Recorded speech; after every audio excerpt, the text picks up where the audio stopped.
Hey, everybody. Welcome back to another episode. This, my friends, is an episode that I am extremely excited to share with you, as I imagine it will not only just resonate with you very deeply, but it'll also provide an opportunity for you to ask yourself a question every single time that you set big goals for yourself. I imagine a lot of you who are listening are also very high achievers. And as a high achiever, I love setting goals, big, lofty goals.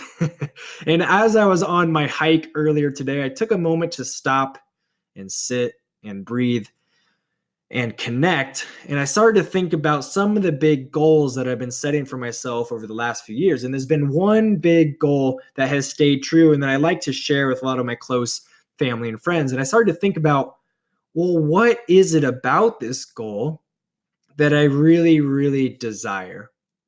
And so my question today, the big topic for today is, what if rather than thinking about our goals as something we are going to achieve in the future, we instead started to think about what are the feelings and needs associated with that goal that we are hoping to achieve?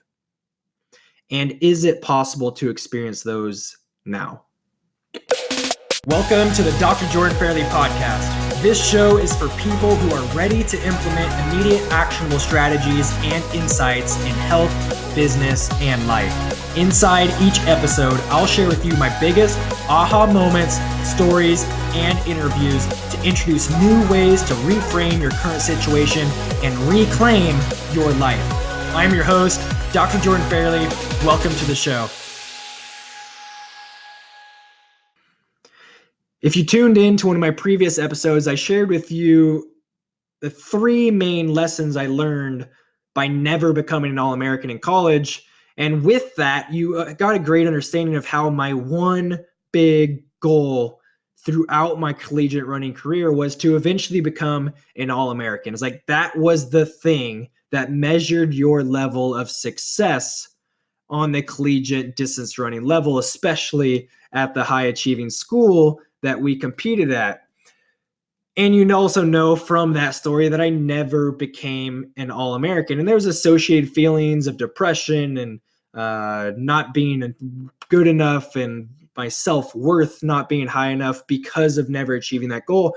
But after I graduated college, like that was literally a thing that could never be achieved now, because that is a goal that was only associated with a specific time in my life. And so after I graduated, there was a year-long period where I was literally just wandering. I was working as a physical therapy assistant in multiple PT offices. I was working as an athletic trainer.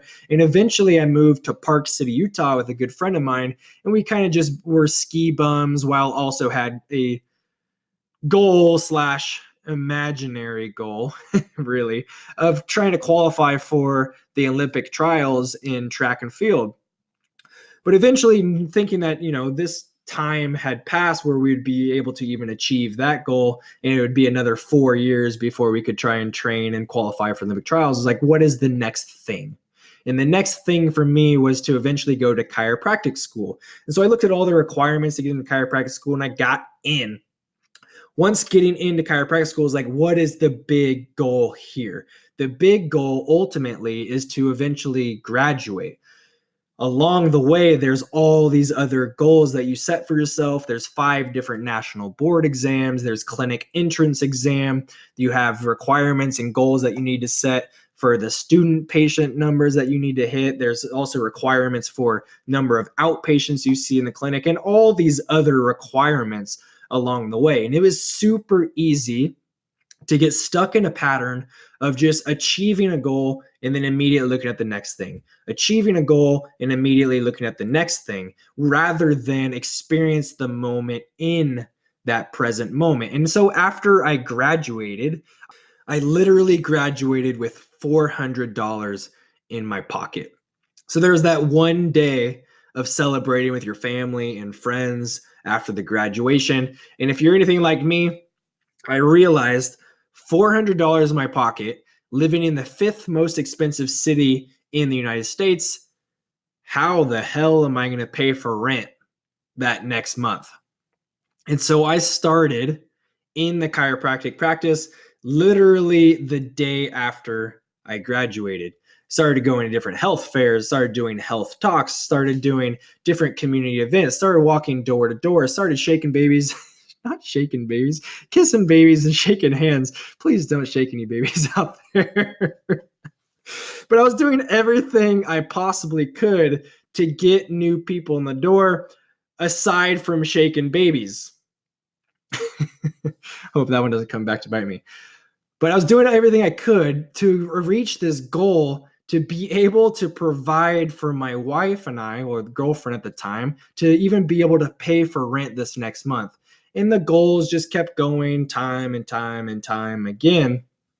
But there's been one main goal that has stayed true for at least the last 5 years. And that goal, are you ready?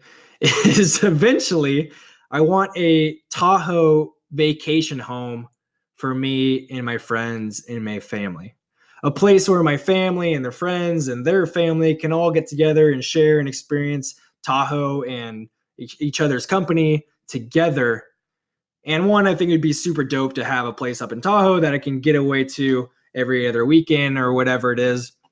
And as I was thinking about this goal, I was sitting there and I was thinking about what are the actual feelings and needs associated with why I want this goal in the first place. And the most obvious answer is because it provides a level of achievement, a level of success, a level of a physical object that took a lot of hard work and monetary gain in order to achieve. So for me, that is a physical thing that tells me I made it to a certain level that I thought could be achieved if I worked at a certain level, if I achieved certain results, and this is a physical representation of achieving that goal. I was like, okay, that makes sense. And what are the feelings and needs associated with this goal? The other answer that I tend to share openly with a lot of my close friends and family is I want to achieve this goal because I want to use it as a way to say thank you and show my love and appreciation to my family. Having a Tahoe home has been a goal that my family has shared for a super long time. And a couple years ago, even my parents were starting to look at Tahoe houses up there, and we realized like it literally was just not feasible. Like the places that we could afford weren't quite worth it. Like we want the house to be something where multiple families can come together and share and enjoy each other's company. Is like you're not going to do that in a 1-bedroom house up in Tahoe. Like you need something bigger, you know? I was like, yes, that makes sense. I want to show my love and appreciation. But here's the main point to this is the feeling and the need associated with this goal really was to be able to show my love and appreciation for my family. All the hard work and sacrifices and the upbringing that I had, I owe all to the love and support that my mom and my dad provided me. And I thought that as an Aquarius whose love language is gifts, that would be the ultimate way to show my love and appreciation. But why the hell does it take getting a Tahoe home to show my love and appreciation? So this is where the deeper question came in for myself. And yes, my love language is gifts, but that's not everybody's love language. I came from a family that we really didn't show our love and appreciation physically. We didn't share it verbally that often. We did do a very good job of providing a lot of gifts to each other. We had a big elaborate Christmases and birthdays. And I think my upbringing and the modeling that I experienced throughout my entire life showed you share your love through gift giving. That's not a very sustainable model. And it's also not a model that resonates with very many people. And it's not a model that really you can do that often. And so as I started to think about my upbringing, the reason and why I share my love and appreciation through primarily gift giving, I thought about the question of like, is that actually how I want to show my love and appreciation? And no, it's not. I want to be really good at verbalizing my love. I want to be really good at showing my love on a physical level. And I understand that's something that is extremely hard, and it's something that I'm going to have to work towards. But by continuing to ask further and further, deeper and deeper questions of why and what is the feeling and need associated with my big, lofty goal, I can choose to start to make the action steps currently in this present moment to already live as if I had achieved that goal. Because why the fuck should I wait until I achieve this goal to experience these feelings and start to have these needs met now? By knowing and understanding what the underlying desires and needs and feelings are with this thing that I'm hoping to achieve to get some level of fulfillment and success in the future, what if instead I just connected on a daily basis and I started to put myself in the presence of those feelings and the requests of getting those needs met? And so I realized I had an opportunity. If my big underlying goal and need is ultimately just to show more love and appreciation to my family, and I know it's going to take more to get out of my comfort zone to do this on more of a physical and verbal level rather than the easy way, which is to provide gift giving, which we have always done, I decided to text my mom. And going up from the rest of this hike, a couple times I started to type out this text sharing my love and appreciation and thank you for all the sacrifices and the upbringing that you gave me. And I just want to say thank you. And I never sent the text message. Half mile would go by further on the hike. I'd rewrite the text message and then I'd put my phone back in my pocket. Eventually, I got into my car. I was like, this is what I want. I obviously understand the feelings and the needs. Get out of your comfort zone and now just do it. And I sent my mom a text message and she said, thank you so much. I really appreciate it. The number one thing I love most in my life, as you know, is spending time with my children. And how cool is that we're able to have that exchange in love and energy? Don't get me wrong. I still want a house up in Tahoe. And I understand the actual feelings and needs associated with that goal now. Hopefully, this resonated with a lot of you. And hopefully, you continue to set big, lofty goals.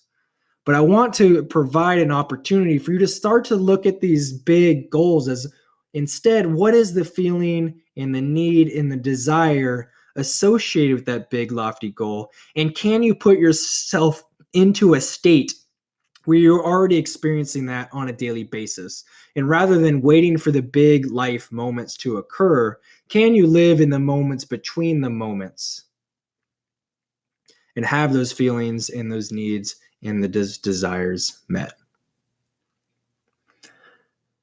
Thank you so much, everybody, for listening. I hope this resonated with you. If you are open to it, let me know what the big takeaway was for you. Let me know what your big goal is. And if you started this process of thinking about what your big feelings and needs and desires are associated with your big, lofty goals, feel free to share them. I'd love to hear from you. If you wouldn't mind taking a moment to subscribe to this channel, rate this podcast 5 stars, of course, I would love and appreciate it. It takes a few seconds. And until next time, hope you live more presently in the moments between the moments. Take care.